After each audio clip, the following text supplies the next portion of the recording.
Welcome back to another episode. Today's topic is broken. All right, now when you think of broken, you think, oh, that glass shattered on the ground and went to a million pieces, right?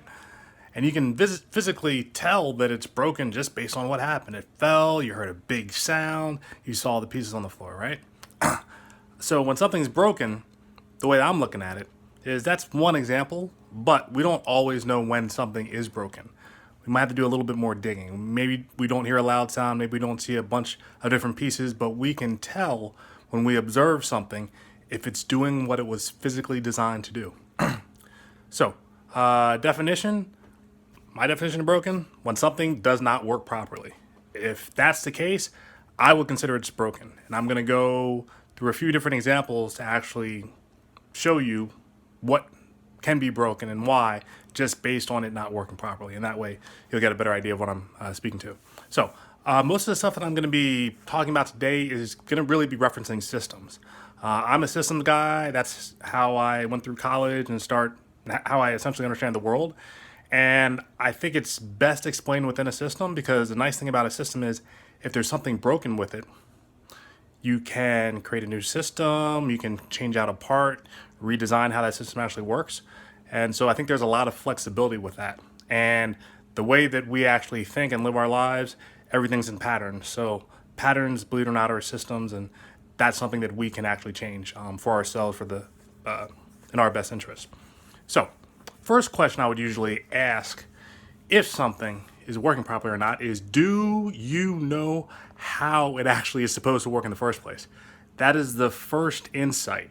If you don't know how something is actually supposed to work, it's very difficult to tell if it's actually working properly or not, or if it's broken or not. So that's the first step. You have to know how it works. The second piece of it, then you can ask the question, is the system working? Based on your knowledge of how the system is supposed to work, is the system doing what it should be doing? All right.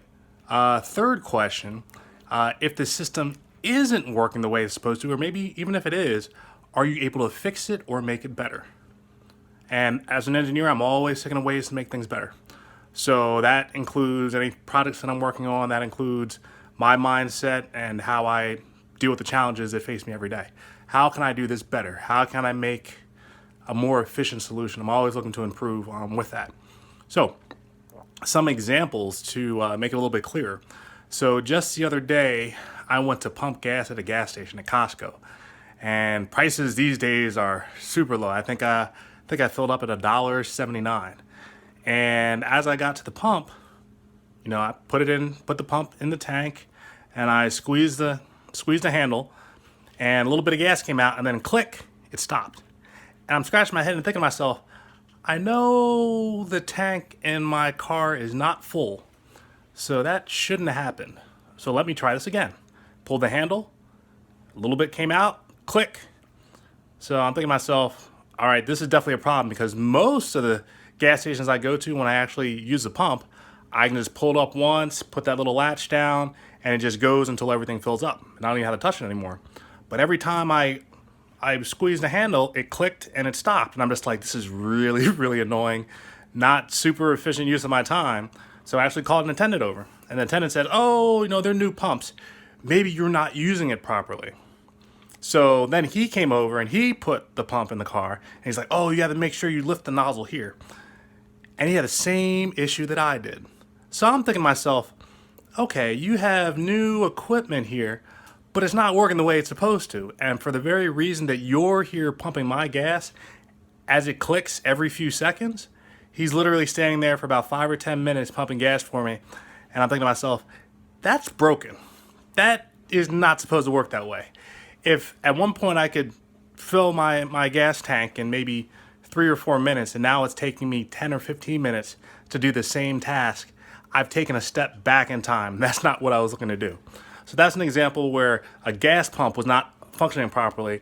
And even if somebody said, oh, it's supposed to work that way, it still doesn't work properly. It required more of my time.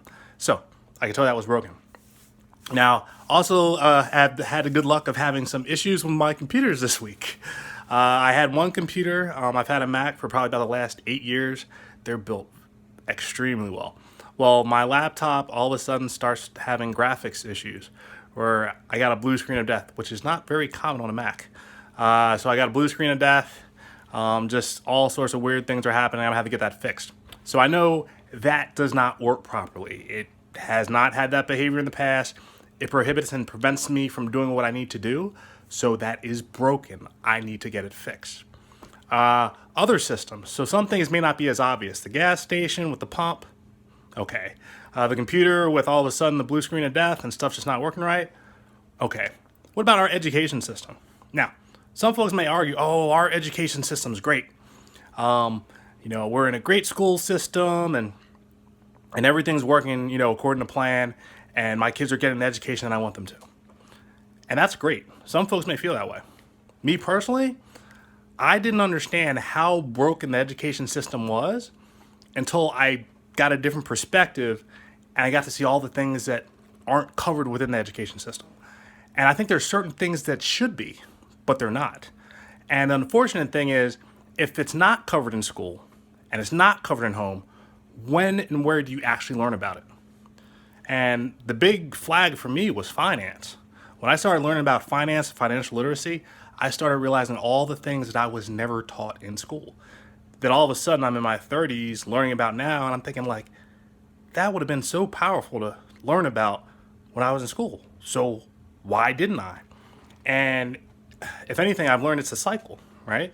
So school education system is based on the industrial system, and everyone was organized in groups based on age, not necessarily ability, but age, and you kind of make your way through the ranks.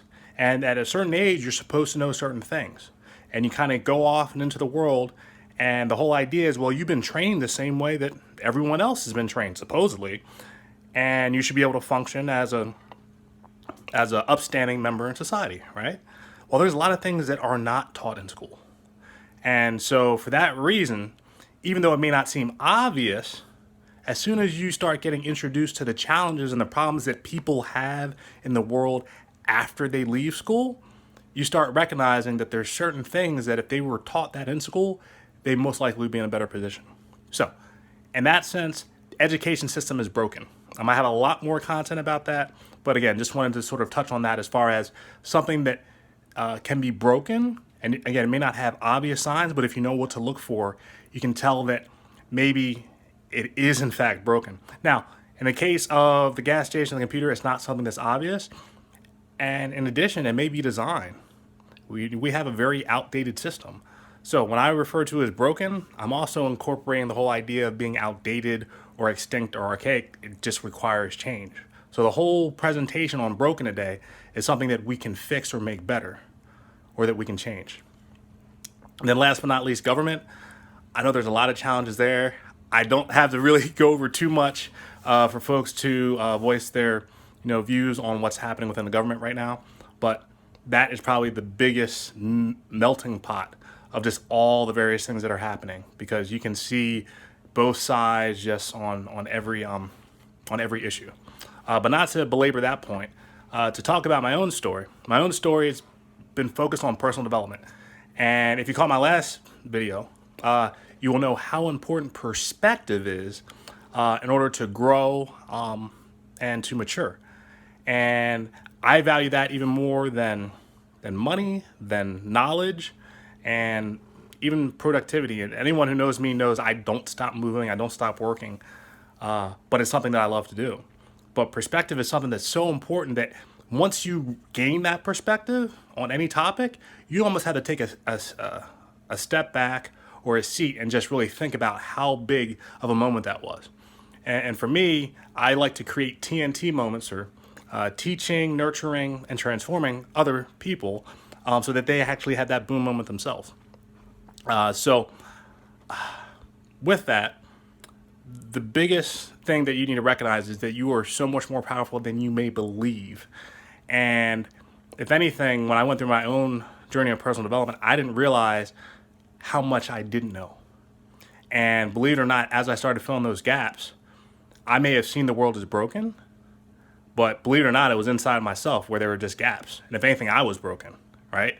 But the moment I started investing in myself, making myself better and fixing the things that that weren't working the way that they needed to, all of a sudden my life started to change. So that whole personal development piece allowed me to learn more about myself. It allowed me to learn more about my gifts, and allowed me to learn more about my environment. And it allowed me to do it in such a way where I could apply myself in a better capacity to it, as opposed to expecting, everything to kind of come to me. And, I went to it, I met my challenges, as opposed to I was waiting for someone to solve and address those. So I hope you got a little bit better understanding of broken and what that actually means, as well as what taking action can actually do for you in your current situation. So appreciate you tuning in. Hope to catch you on the next talk, the next episode, and have a good one. Bye.